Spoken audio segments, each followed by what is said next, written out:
Commonplace proclaim another banner in his soul.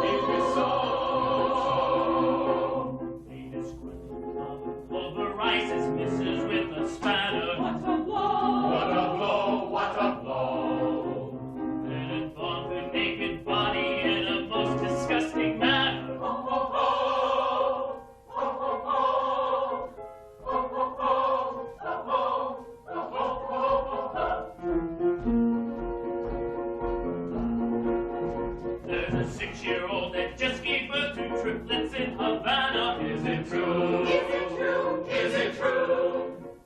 And a Spanish nymphomaniac was cured with a banana. That's taboo. That's taboo. And a Riviera beauty queen was stabbed in her cabana. Oh, oh, oh.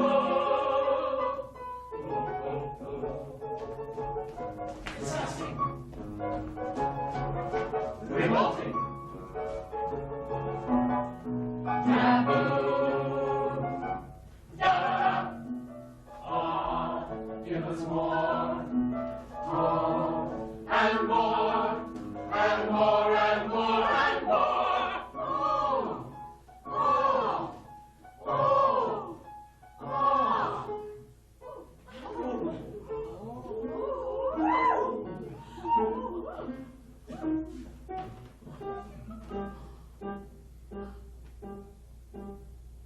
If something like this happened here, now wouldn't it be great?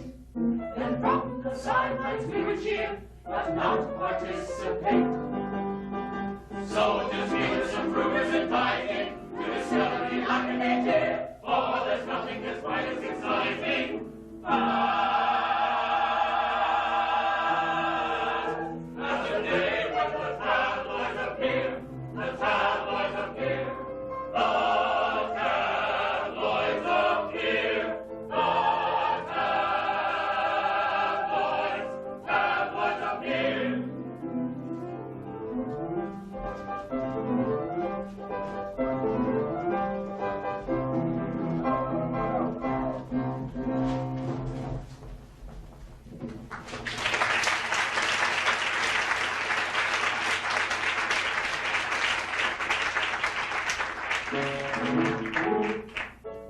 Hello, good Horace Peel, hello. What's in the news I'd like her to know? A lot it seems or would appear, but as is usual, not here. Is it not early, Robert Brown, for you to be about the town? It's only business, I'm afraid, we're offering a morning rain. 'Tis always thus, so I'll confirm the early bird will get the worm. May fortune guide you on your way until we meet again. Good day.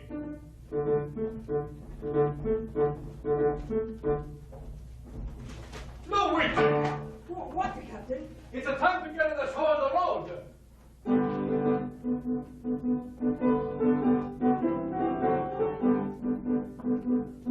The violence you may despise, you must admit that it's exercise. And a rusty bump for the horse, I feel, prepares you for a 5-course meal. Sing hey, sing ho, then heads away, we're off, let's go. To pillage the village and ruin the tillage, yes, ruin the tillage, let's go! In the name of a 5-course meal, oh, in the name of a 5-course meal.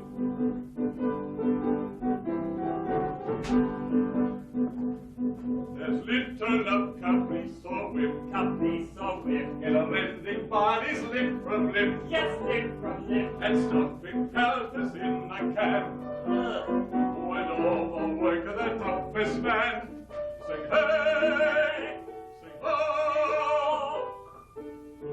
lurelay and tally-ho. Yes, tally-ho. It isn't too easy if you're a bit queasy. I am a bit queasy. I know, stuffing corpses in a can. Oh, stuffing corpses in a can.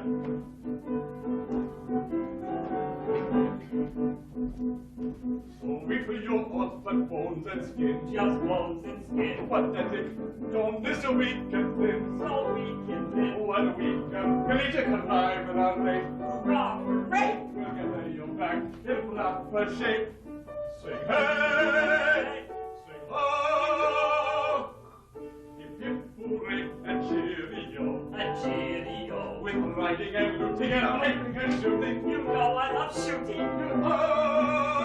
And you'll get back in proper shape.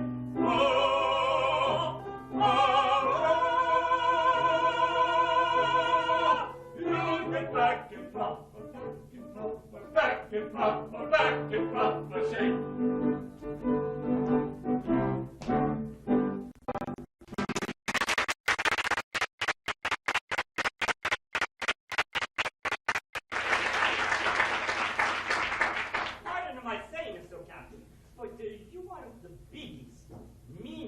Most despicable bandit in this small Italian town. You flatter me, Luigi, but I tell you in all honesty that the secret of my success is that I run my business efficiently. To be sure, I've had to work hard to reach the top of my profession, but I tell you, in many ways, it breaks me up. To all the victims that I have had to victimize on my climb up the ladder, I could have break down and cry. It's a cost-effective approach, but a bloody crime just the same. But look at what you have to show for it. There isn't a single man throughout the entire countryside who doesn't tremble at the very sound of your name. Troupe! And you've been able to afford the most lugubrious apparel worthy of your calling. And you've been able to afford everything short of a broken home for Mrs. Brown and your daughter Alice, who is the comeliest young lady in the vicinity. I well appreciate your sentiments, Luigi. And as I previously told you, Alice's hand is yours. It's but a small reward for the many terrible deeds you have done in my service. You are too generous, Captain.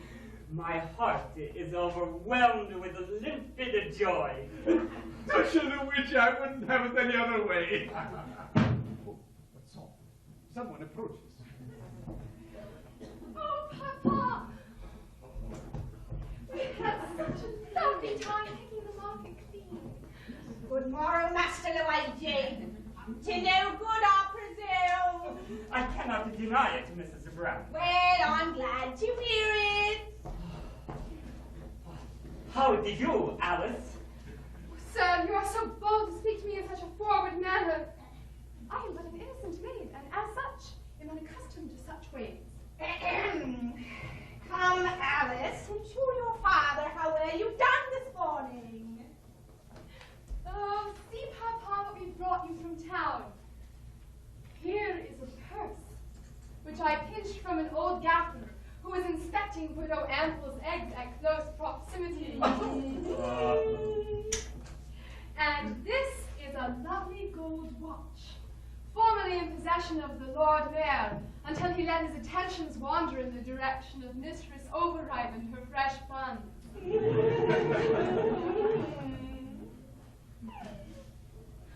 And this is a lovely coral necklace, which I snatched from around the neck of a baby while he was in his carriage. He made quite a fuss about it, until Mamma showed me a novel and effective way to put an end to his discord. Lord, she makes her mother proud. Yes, Alice has certainly given us no cause to complain. In many ways, she's the best investment we ever made. But enough repartee. Luigi and I have business to attend to. Time is money. Are we ready? Everything's in order, Captain. Quinta, were you bringing anyone home for dinner? Don't trouble yourself, my dear. I doubt whether we will be using your particular culinary services tonight. Come, Luigi. Oh, Alice. Sir, you cause me to blush. I am but an innocent maid, and as such am unaccustomed with such expressions. I apologize. Farewell.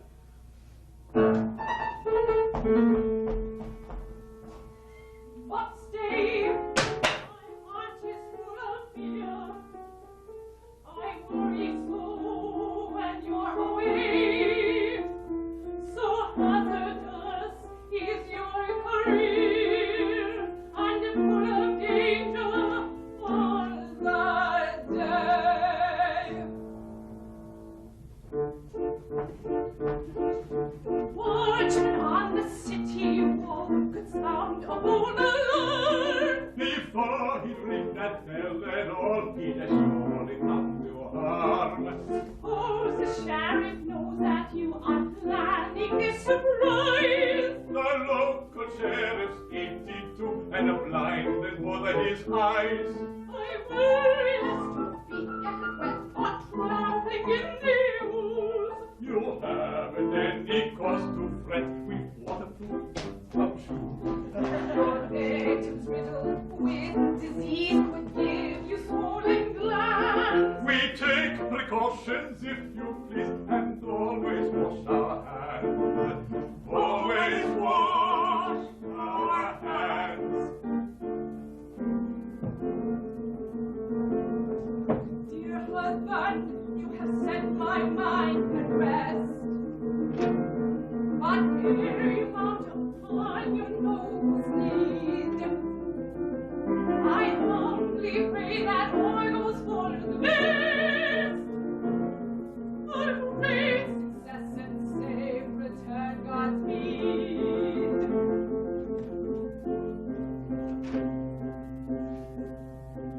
We offer up in humble supplication. We offer in humble supplication. Oh, what strength when the passion of a moment, when passion on a moment, on perseverance, in extermination, in nation, forever will be alive, lest we lock it up by hand, and trickle the honor of Christ's moment. For this we pray, and only this, our great cause will bring us bliss. For this we pray, and only this, our great cause will bring us bliss, will bring us bliss, will bring us bliss.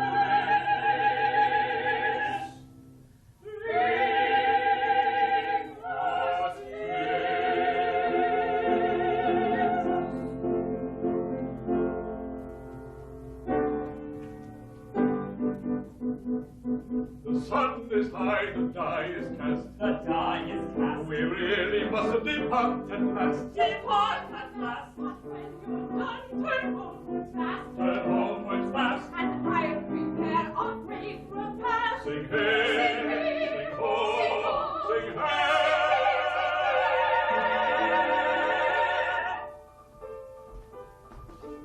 That's the way we're off, let's go.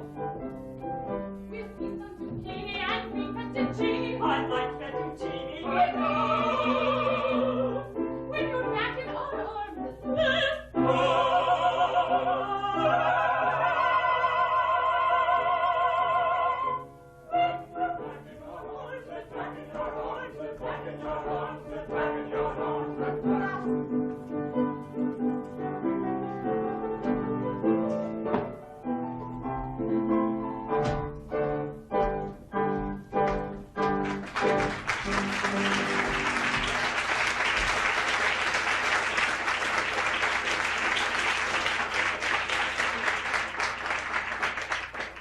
I define husband and so dedicated in his work. Oh, Papa is a good man indeed. And he is a splendid lieutenant in young Luigi.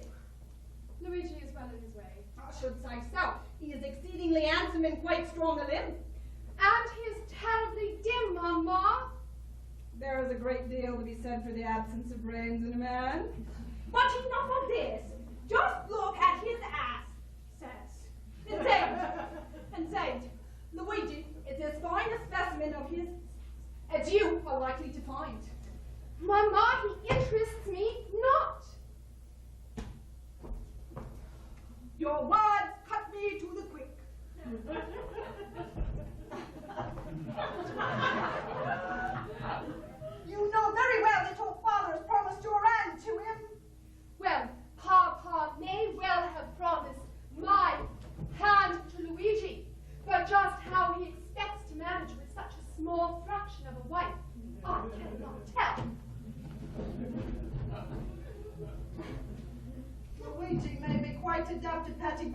way.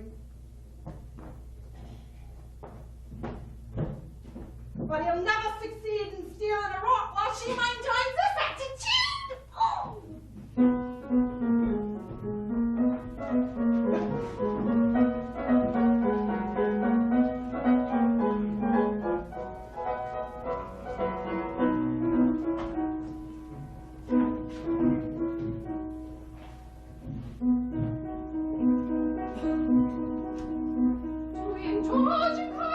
With Luigi as a concept is indeed, it's as though supply your power to the squeegee and applied it to his brain. But an item that would go with mental action, which Luigi never tries. To be truthful, I get much more satisfaction at my window catching flies, at my window catching flies.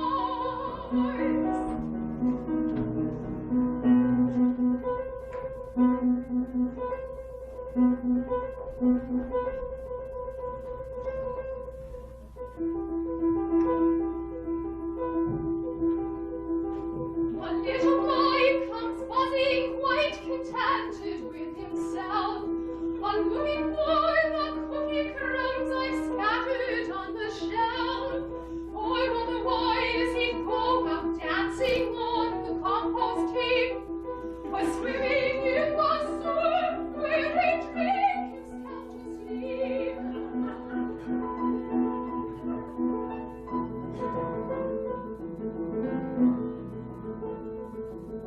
He has 6 furry little legs and little beady eyes. There surely are no creatures which are earthlier than flies. And so I wait until my mate is just about to go, and then I smash him with my hand into a bloody ball.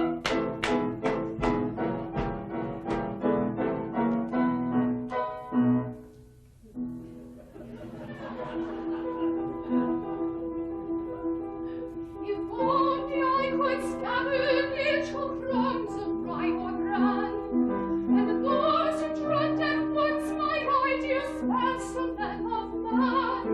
He need not be a man, my lord, a gentleman would do. He'd cater to my every whim, and there are quite a few.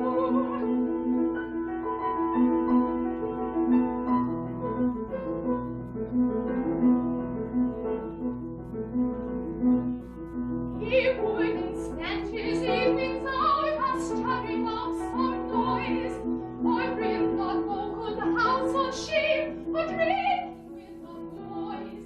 He'd only need 2 feet, not 6, and pretty purple eyes. I wish that I could catch my man as easily as flies.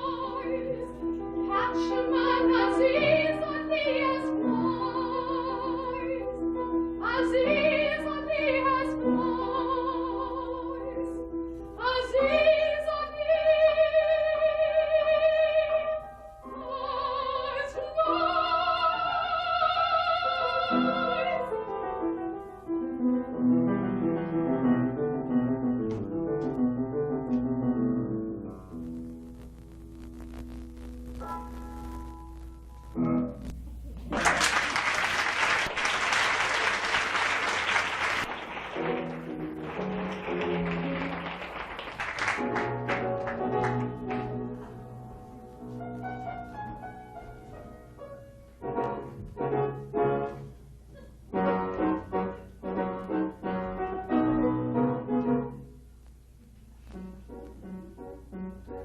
With an elegant air and extravagant flair, I'm the well-put-together young man. But my collar is pinned, ought to fly with the wind, which it would if it could and it can. Every hair is in place, to flatter my face, and to set off my features the best. My acrobat as it's not in the orthodox spot, and it matches the stripe of my vest. It's rather a chore to achieve something more than the average man on the street, but I'll wager it pays to affect better ways if it means you can join the elite.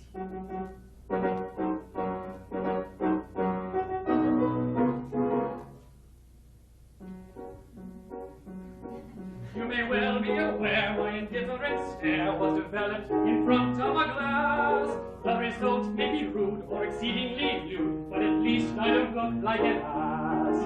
I have common good looks, all the stuff found in books, which the popular pressed into print. I know freedom, of course, it would take too much force, and I'm apt to develop a squint. So it's rather a chore to achieve something more than the average man on the street, but I'll wager it pays to affect mannered ways if it means you can join the elite.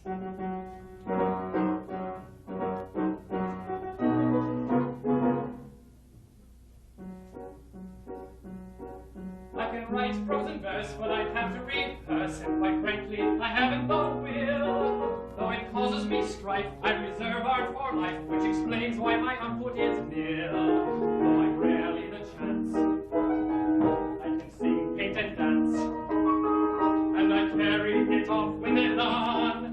For in me you will find the exemplary kind of the well-put-together young man.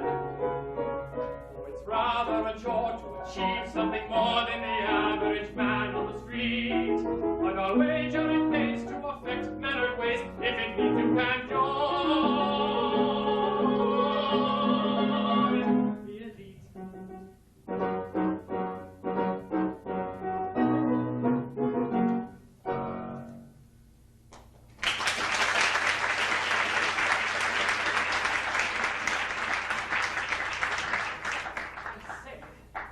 I never imagined that my own beauty had an equal. This is not an opportunity to waste.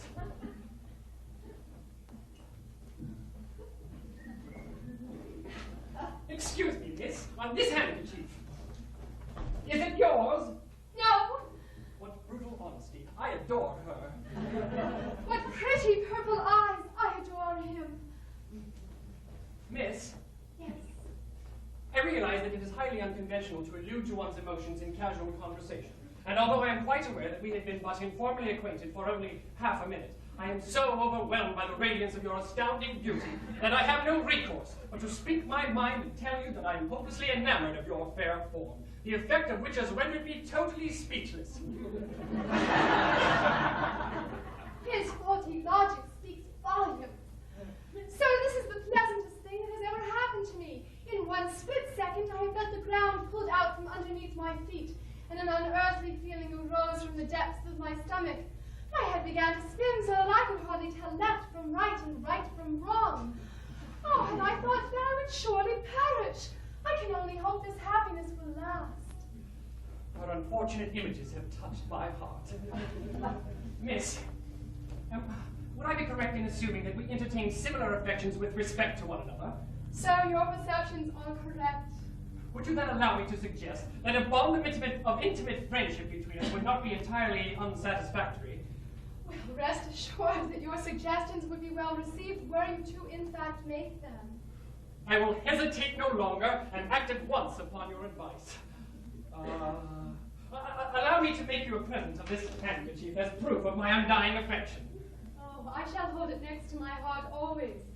Likewise, allow me to make a present of this ring, that you may always remember the moment when your purple eyes first looked in my direction. I could refuse a jewel crown, or costume-fitted ballroom gown, but purple eyes I can't turn down, such pretty purple eyes.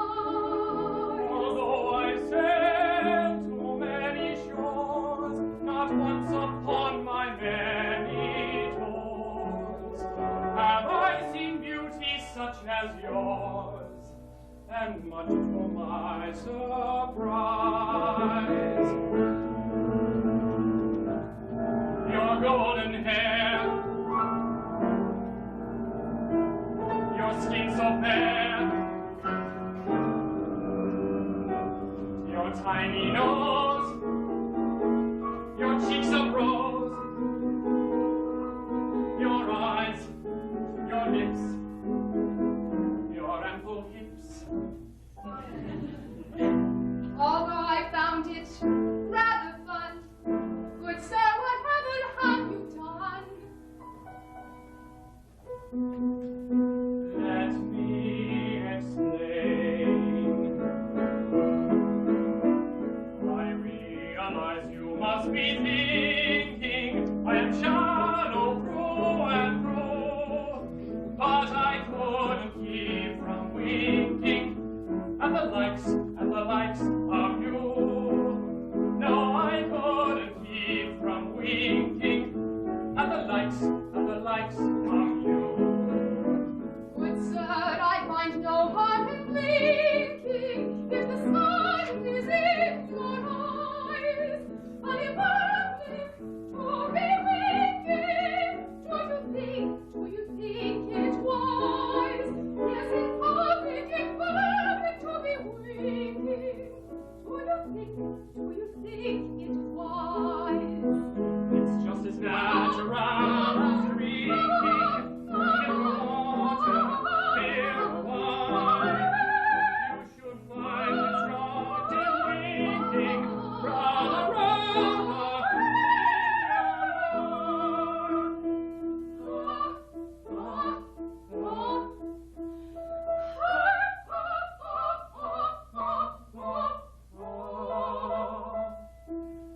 Then please, oh please don't catch me shrinking when you pass my window sill.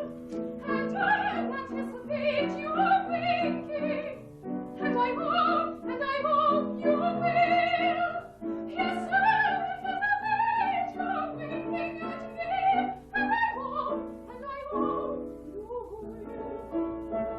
Yes, son, anticipate your winking. Anticipate my winking. I may never catch you shrinking. I promise each day hence that I will pass your cottage window by. You'll pass my cottage window by. And as you peek through shutter chink, I'll give you an outlandish wink. But should you hide behind the door, I swear I'll come this way no more. Oh, what unlock this light flirtation? My poor heart is beating sore.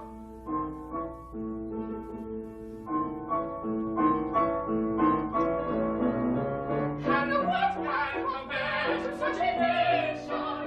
Truth to tell, we will never know. Yes, what can compare to such elation?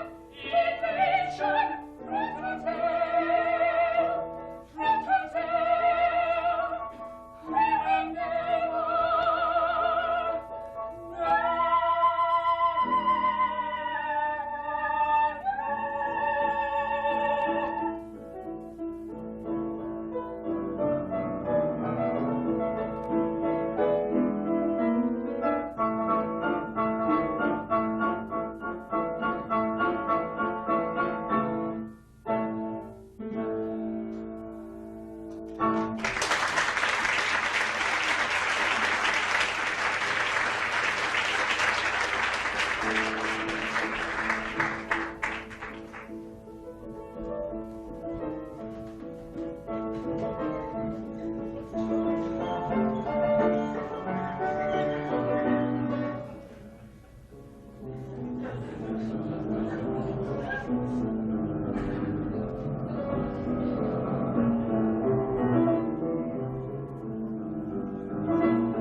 confession of each sin and each transgression.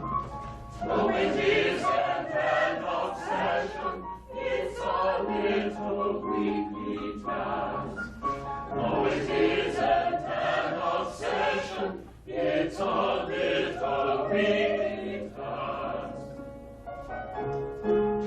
Confession, transgression, obsession, a little weekly task. We come, a little weekly task. We come to make a little weekly task.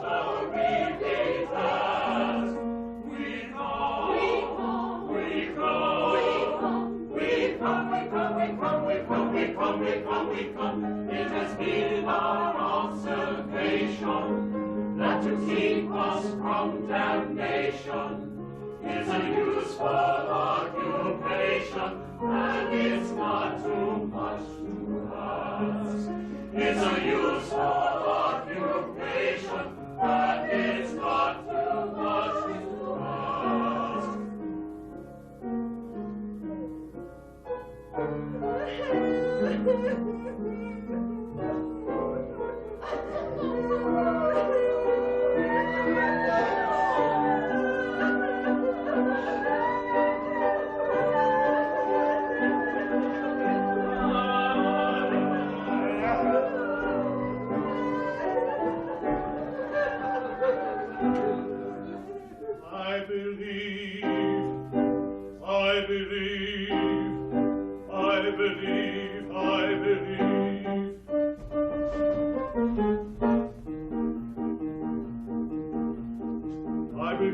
That I can't recommend in the least the quite undesirable life of a priest. Did you hear that he can't recommend in the least the quite undesirable life of a priest? For you must help the poor and attend to the pure, whose confessions would bore you to tears. Then the pay is low and the pace is slow, and the carillon rings in your ears. Can you doubt that I can't recommend in the least the quite undesirable life of a priest? He believes that he can't recommend in the least the quite undesirable life of a priest. Let your acolyte, who is none too bright, is so clumsy you wish you could spit. And your crucifer looks like Lucifer, which unsettles the parish a bit.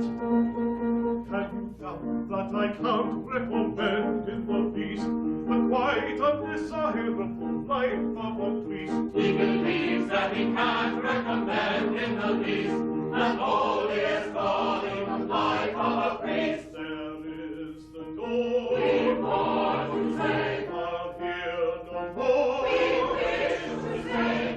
I've heard enough. There's more to give. There's more to hear. I'm in a huff, get out of here, get out of here, get out of here. Just imagine such manners, how rude, what a beast, how insulting to be exercised by a priest. Just imagine such manners, how rude, what a beast, how insulting to be exercised by a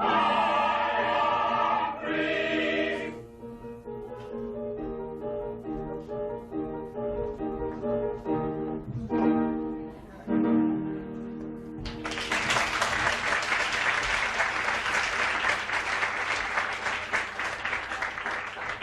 They're gone at last.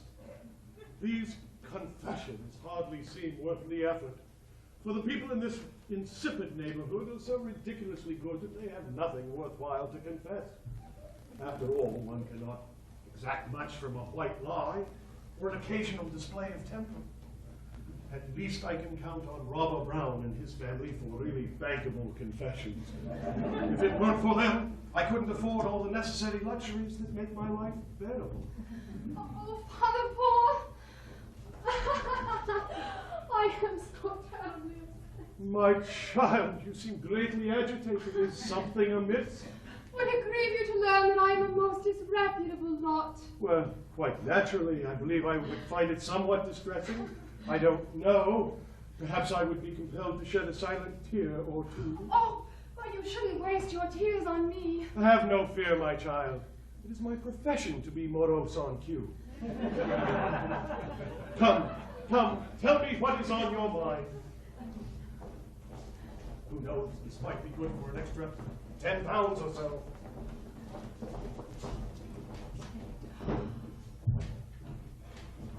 I am overwhelmed by a guilt so tremendous that sometimes I find it difficult to keep a proper sense of proportion. There have been times, good Father, when my burden has become so tremendous that I find it difficult to accomplish even the smallest tasks. 2 days ago, I walked into a wall on 3 different occasions. Yesterday, I refused all nourishment save food and drink.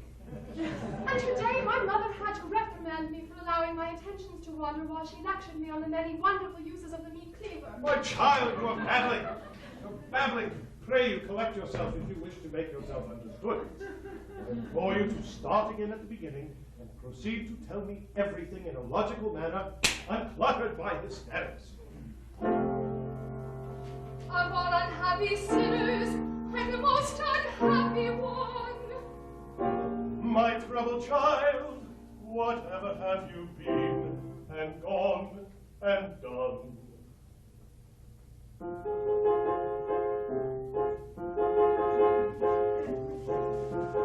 I have helped Papa to steal a little kitty from its dad.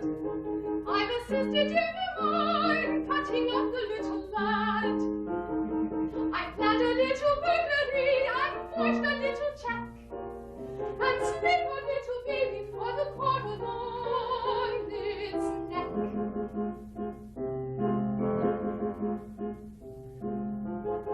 Be pacified, my child, you haven't anything to fear. You really shouldn't judge yourself to heavenly, my dear. It's wrong to murder babies, little corals for to fleece. But sins like these one expiates at half a crown apiece. 5 sins at half a crown, egad. My calculus is very bad. For these your little girlish tricks, you owe exactly 12 and 6. Oh, Father, your kindness makes me weep. You do these little things for me so singularly cheap. Your thoughtful liberality I never can forget. But oh, there is another crime I haven't mentioned yet. A pleasant-looking gentleman with pretty purple eyes I've noticed at my window as I sit catching flies. He passes by it every day, as certain as can be. I'm obliged to say I winked at him, and he has winked at me. Although 1 week we've met each day, much more than this I cannot say. A wink or 2, perchance a kiss, but surely there's no crime in this.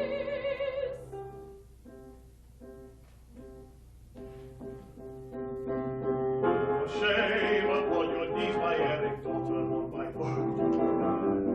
This is the most distressing news that I have ever heard. This dreadful piece of news will pain your worthy parents so. They are the most remunerative customers I know. For many, many years they've kept starvation from my doors. I never knew so criminal a family as yours.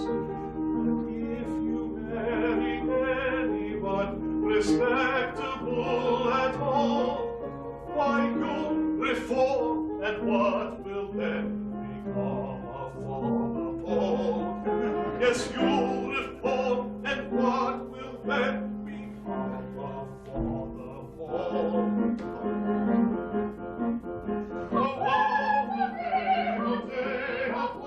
My darling child, this grieves me so. Oh, my darling child, this grieves me so. You should have thought of my chagrin. I should have thought of your chagrin. You should have thought of my chagrin. I should have thought of your chagrin. When learning of your carnal sin. When learning of your carnal sin. Oh, day.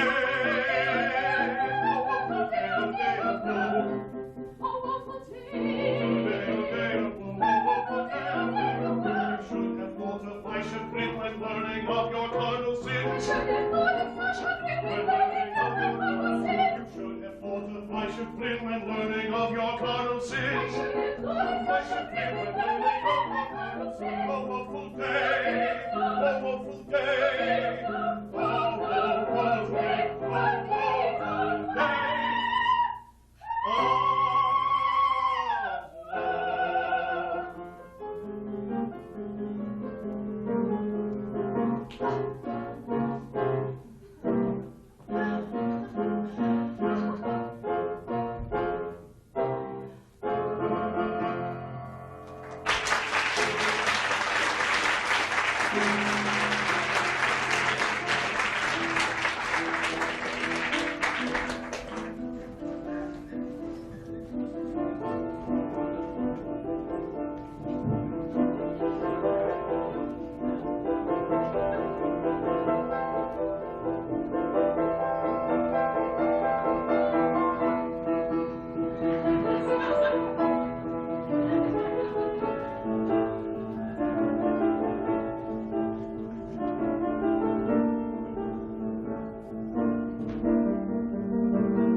All you need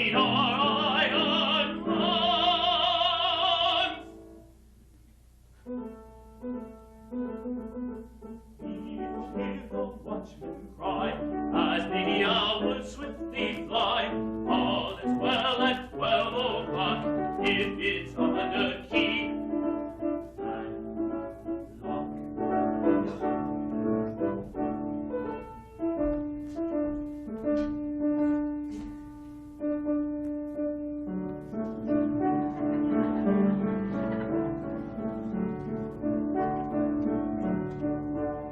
If I saw the bit dejected in the closet come along, would not you or you respected by the bell of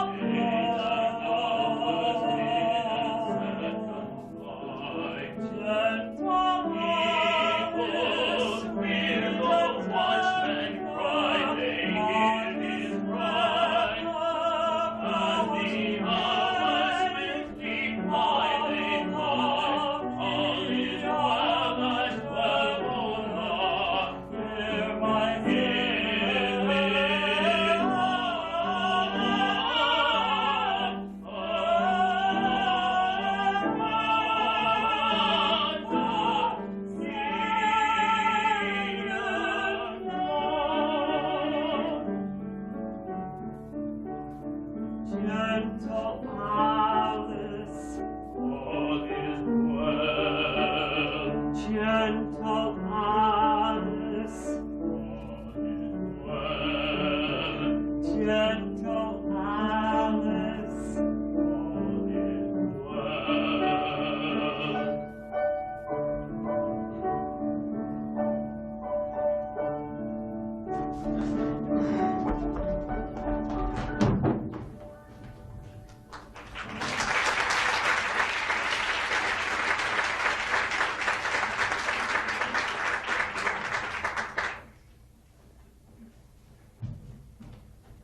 Really, I thought he would never go away. Oh, this obsession with nocturnal singing is positively morbid. Promise me you'll never indulge in such inanity. No sacrifice, however personal, is too great if it will bring you happiness.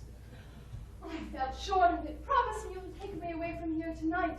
I fear Papa's wrath should Father Paul tell all. I have already taken the liberty to make arrangements. In 20 minutes I will return with a dog cart, by which means we may commence our furtive flight. But quick, my parents approach. They must not find you here. We are the social outcast. It is a pity that we are never invited to the local parties. We must have to break in on them uninvited. I wish we would receive an invitation just once. Mio cara, what man in his right mind would invite a notorious brigand to a party, no matter how witty and charming that thief might be, just as done? Nonetheless, it would make things a great deal easier.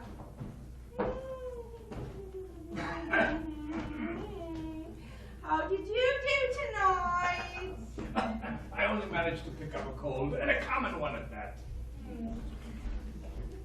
Brother Brown, I must have a word with you and your good wife about a matter of gravest import. You've come at last about the pair of brass candlesticks that I stole from the altar. No. The kneeling cushions embroidered in silk. No. The pennies that are pinched from the poor bar. No, something much worse. I'm so relieved. Your daughter Alice is on the road to reform, and it is up to you to stop her before it is too late. What exactly are you implying? I was unaware that she had embarked upon a journey of any kind, regardless of a destination. You misunderstand me. Let me explain. This afternoon I heard her confession, and while I'm pleased to report she gave ample evidence of living up to the low standards that you have set for her, she let it slip that a young gentleman recently winked at her. And I'm sorry to say she reciprocated the action. What? My daughter is flirting with a permanent income? That is the idea I intended to convey. This is happy news indeed. No doubt, Luigi will not find it so. But surely you will see that this action on the part of your daughter will lead to a matrimonial union with the gentleman in question. I fail to grasp the urgency of your message, you do? Yes. For years, I have had to steal diligently in order to achieve the enviable standard of living which I now enjoy and to which my daughter is accustomed, were she to marry a gentleman, then I could rest content that she would never have to face the cultural deprivations which it has ever been my struggle to overcome. May I remind you that what we often perceive as a blessing is quite frequently a curse in disguise. Surely you remember the story of the pious tot. But we don't know the story of the pious tot. No? Then listen, and I'll tell you all about it.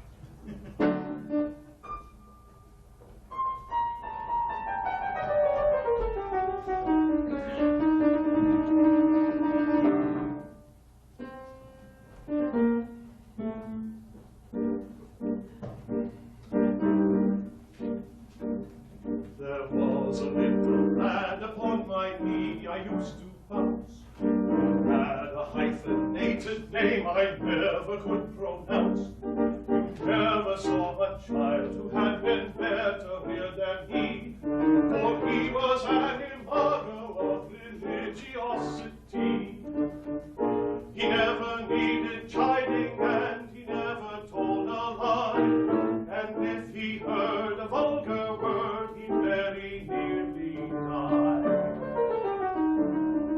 On Thursdays he distributed to the beggars in the streets for milk, coconut, and barley soup, dry toast, and pickled beets.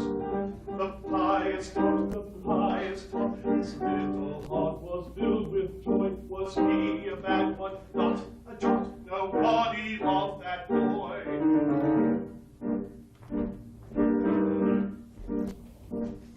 He never pulled his sister's hair or made them scream with pain, or practice on the violin until they went insane, or take their little china dolls, of which they were quite fond, and with his slingshot catapult their heads into the pond.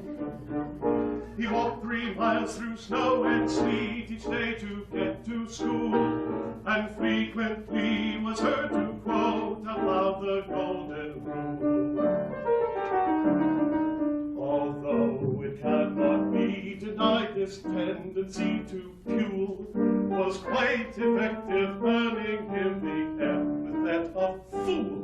The pious tot, his little heart was filled with joy. Was he a bad one? Not a jot. Nobody loved that boy.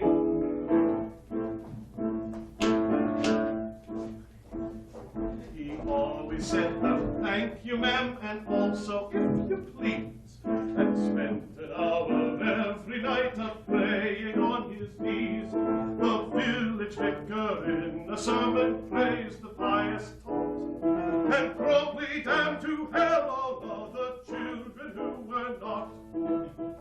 He used to tell his schoolyard friends who found him rather odd, he wanted when he grew up to devote his life to God. So he became a prophet of damnation and disaster, as an ardent fundamentalistic radio broadcaster. The pious tot, his little heart was filled with joy. Was he a bad one? Not a jot. Nobody loved that boy. The pious tot, his little heart was filled with joy. Was he a bad one? Not a jot. Nobody loved that boy.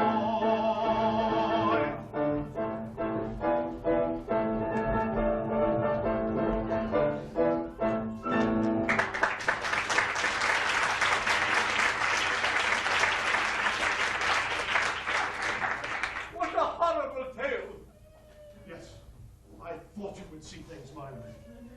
Although it pains me to say, this misalliance would condemn Alice to a life of upper middle class morality, and I need hardly describe the atrocities of that way of life to you. Oh, Sarah, the I see now that I have been penny wise and a pound foolish. Very well, we will stop at nothing. No matter how inhuman, to save Alice's life. You will? Yes. Then let us stop precisely at nothing. Let us put our heads together at once. There's not a moment to spare.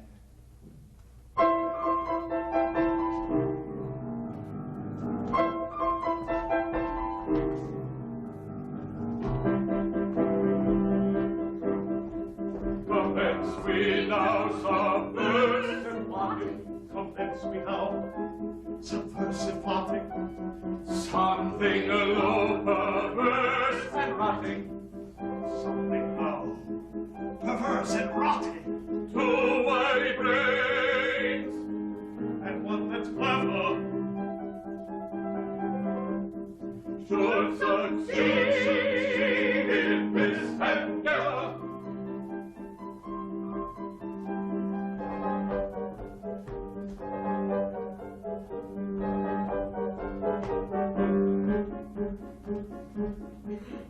We could ask this chap politely to not be at all unlikely, so that Alice got the feeling he was very unappealing. We could foster his ambition to arrange an expedition delving into topics in the sub-Egyptian tropics. We should offer him a bounty as a sport with the county, or persuade him to retire to some distant world-shire. We could bribe him to be callous to the trenchant charms of Alice, or to transfer his affection to the village of red light section.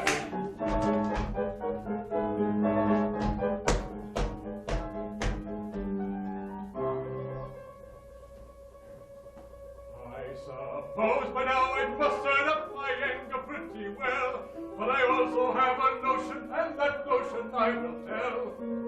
I will grant that young romancer, terrify him into bits, and hand him over to my wife to chop in little bits.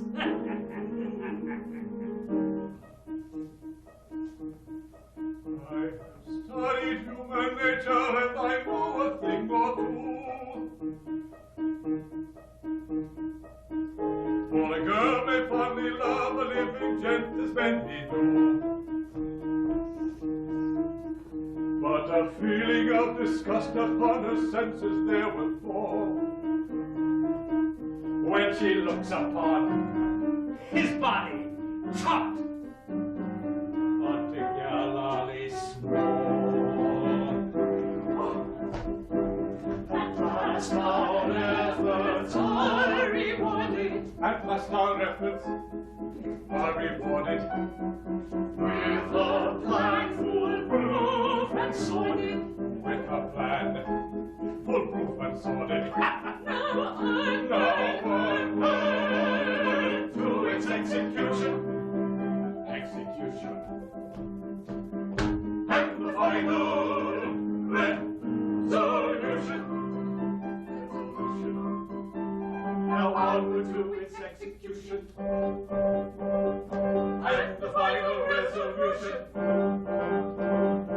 Onward.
crown 'em, drown 'em, drown 'em on a stove or on a spit.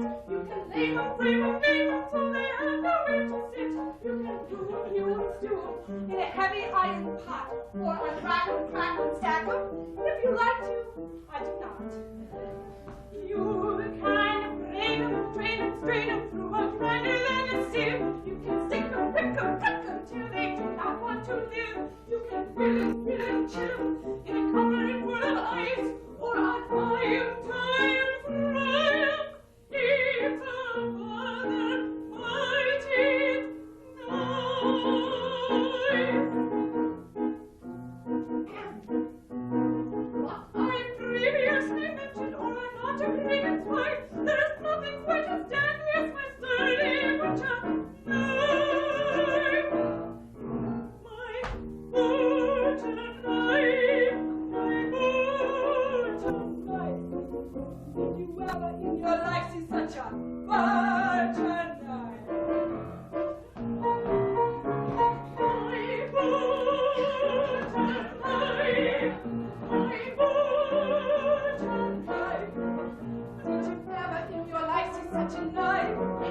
Did you ever in your life see such a knife? Did you ever in your life? Oh, did you ever in your life see such a knife? Such a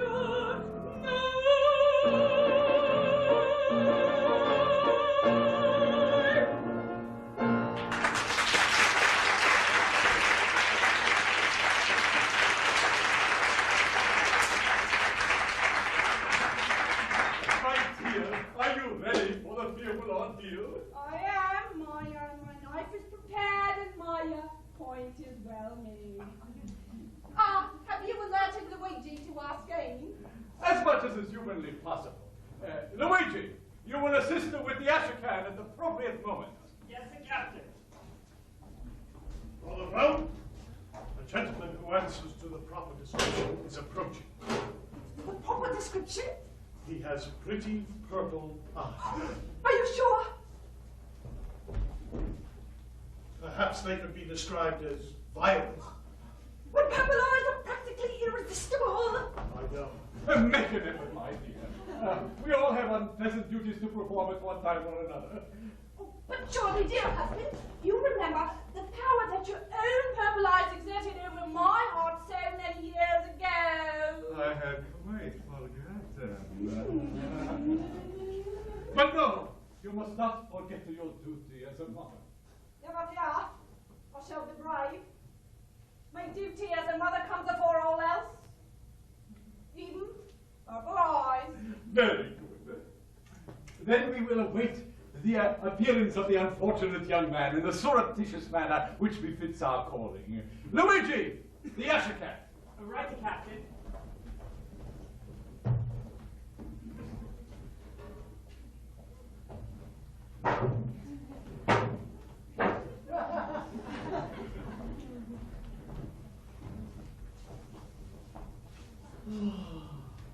My own, or very nearly my own. I have waited for this moment all my life.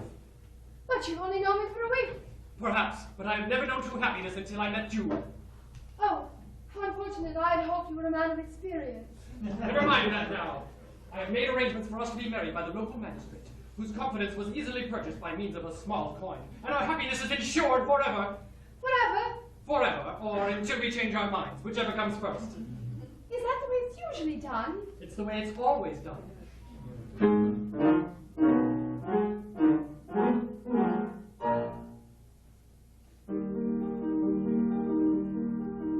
Oh, happiness in you, Mama, we will sing a merry song. Like the smiling of a one, what could possibly go wrong?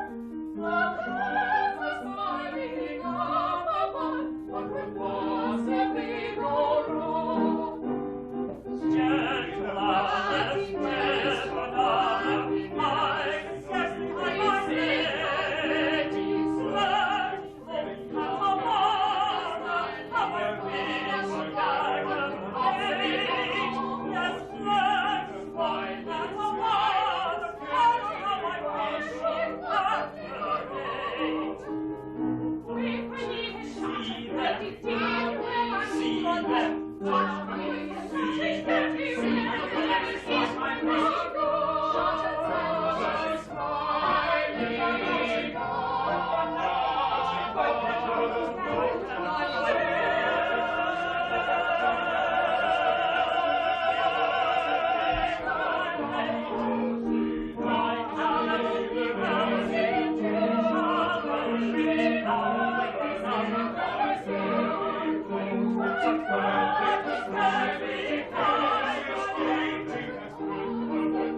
To stay. I have no son but son-in-law I hope to have someday. Perhaps you are a nobleman who had a change of mind. I tell you most assuredly I'm nothing of the kind. Perhaps that we were switched at birth by some unknowing nurse. Suppositions are becoming more perverse. Perhaps I am your brother who was swept away to sea. Perhaps that you are you, and I am me.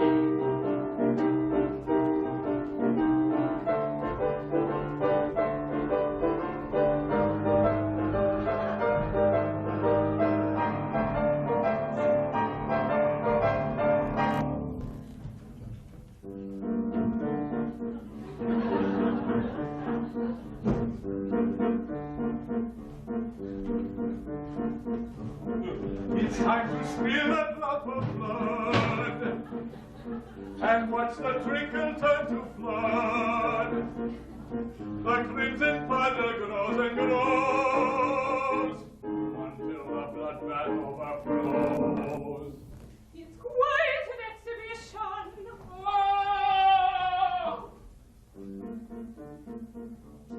Although it's nice, I suppose, when in aromas fill the nose, but such a side effect deters the efforts of rank amateurs. Who needs a competition?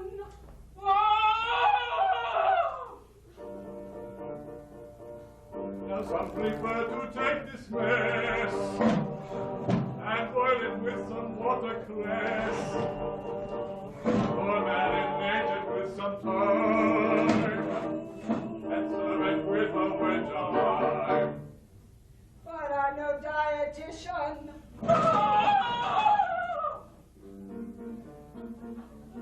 She hasn't time for etiquette, or much ado, at least not yet.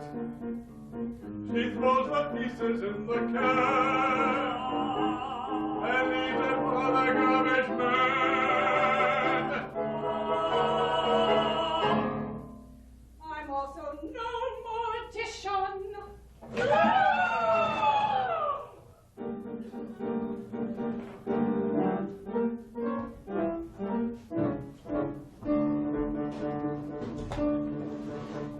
Oh, what is this horrible distraction which so upsets my spleen? Onto myself and every faction I'd swarm upon the scene. Oh, what is this clatter? We seem to be scattered. It sounds like a hammer inside of our heads. We spot our reverie. We use a hammer. We're not that we're clever. We're lost from our beds.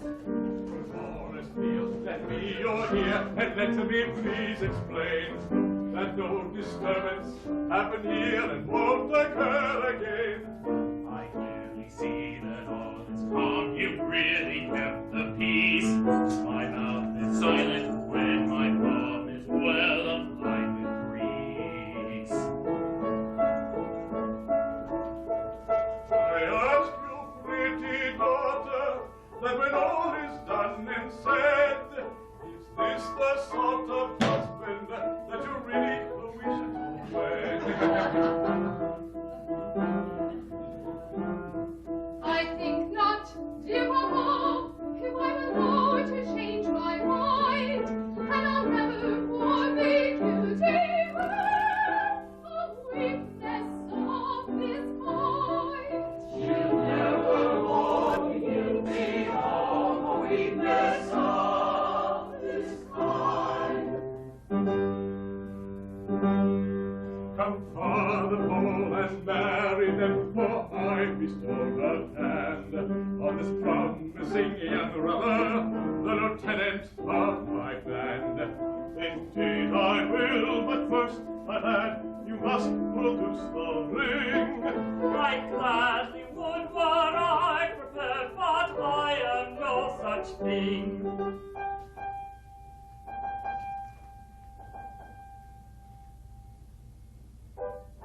But stop a bit. I know where such a ring is to be found.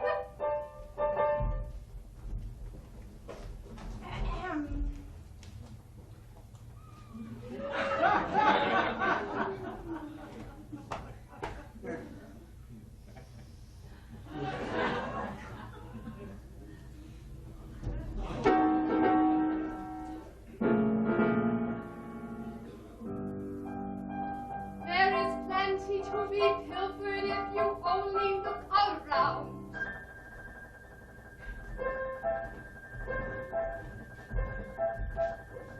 You know what I must be thinking as you look into my eyes.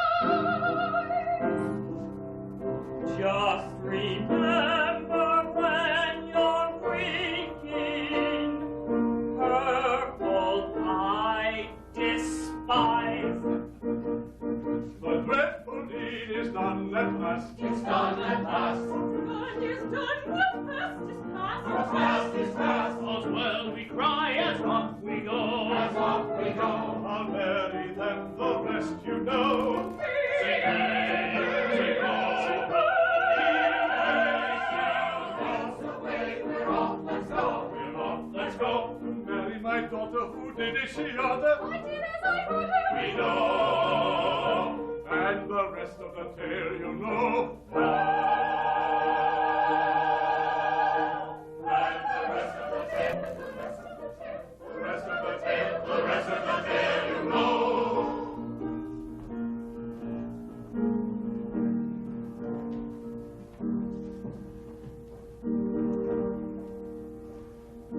And I'll figure out what this all was about, for the changes in Alice's heart. But with changes of weather, the well put together, and seems to have fallen apart. Now join us in our celebration dance, and never mind what they become. Our lives of predetermined circumstance, there's a happy ending after all. Our lives of predetermined circumstance, there's a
which is right around the corner at 72nd Street. It's very nice food and drink, and we promise no finger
Oh,